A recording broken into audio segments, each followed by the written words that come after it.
Officer finds abandoned baby inside dump. 25 years later, he receives an unexpected.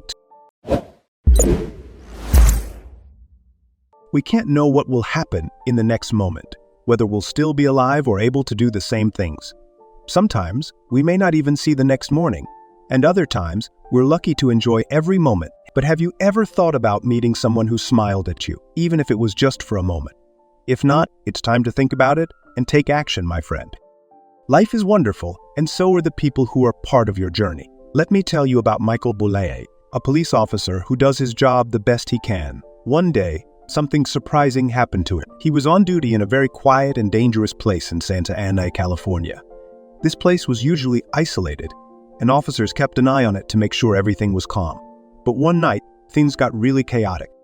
Usually, at night, everything becomes quiet, and some streets in this area had homeless people and beggars. To keep the residents safe, many officers, like Michael, were on duty. But on that particular night, something unexpected occurred. Michael saw something extremely disturbing that night. Even though he was a police officer, he was scared by what he saw. He had been a police officer for almost 10 years and had never witnessed anything as horrifying as this before. What was it? This story dates back to 1989, when Michael was appointed at another station. One night, he was to serve his duty in Santa Ana, as recently a case of stabbing was reported in that area. While he hoped the situation was under control, soon his hopes shattered. Michael was paying close attention to the area around him. He was watching the few people who were walking on the quiet streets late at night. Just when he thought everything was normal, a group of people suddenly appeared and nervously waved at him. These people pointed to an alley nearby and shouted, "Look over there, something's there." This got Michael's attention, and he hurried over to the alley. What he saw there left him shocked. He had no idea he was heading towards something unbelievable. The way these people were pointing made Michael worry, and he prepared himself for something bad.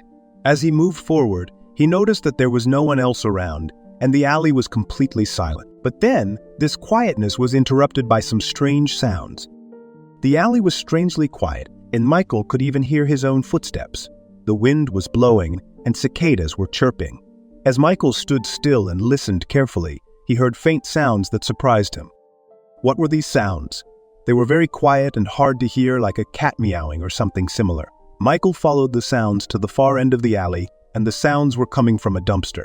When he discovered the source of the noise, he was shocked. As Michael reached the dumpster, the sounds became audible, and they were coming from inside the bin. All the while, the officer thought that these noises were of a cat or some animal, but they appeared to be a baby's cry. But that was too vague of a thought to come to him.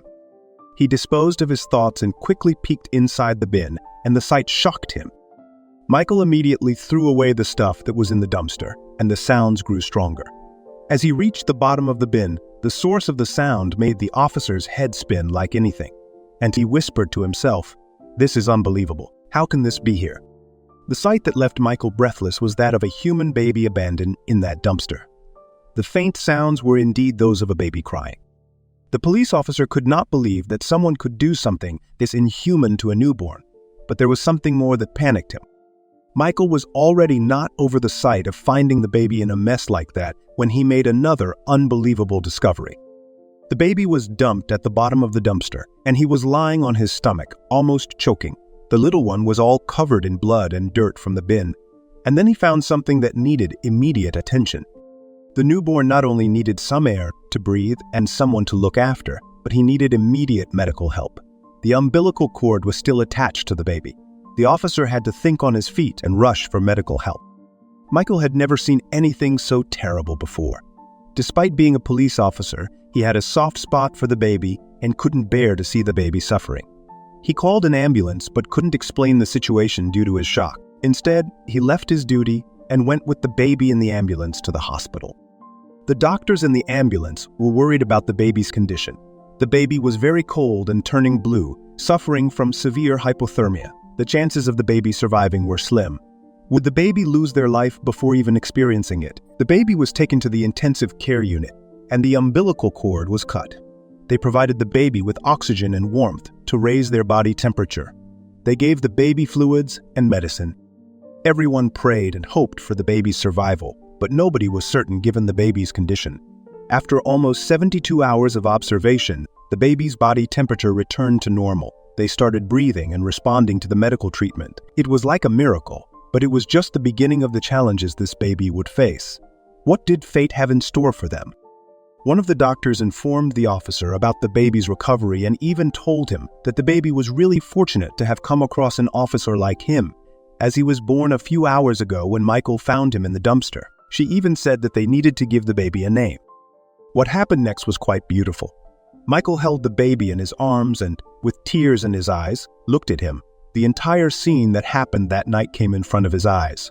He was glad that he could find the little one and save his life. Michael gave the baby the name Adam. However, this moment lasted for a few seconds, and then life happened. The beautiful moment and the story came to an end as Michael had to eventually return to his duties. However, he promised Adam that he would see him again someday, but when that would be was something unknown. Little did Michael know that it was just the beginning for baby Adam.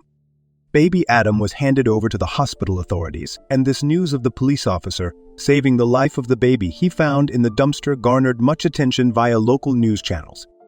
The authorities hoped that with this, they would be able to locate his mother, but nothing like that happened. Then a decision was made as the birth mother or the father of Adam did not turn up. The authorities legally offered him for adoption.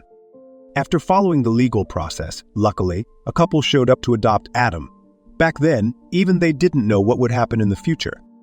Elizabeth Barton and Daniel Fernandez, a couple from California, were looking for a baby to adopt when they heard about Adam.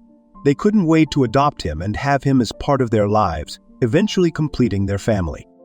They adopted him and gave him a new name, Robin Barton.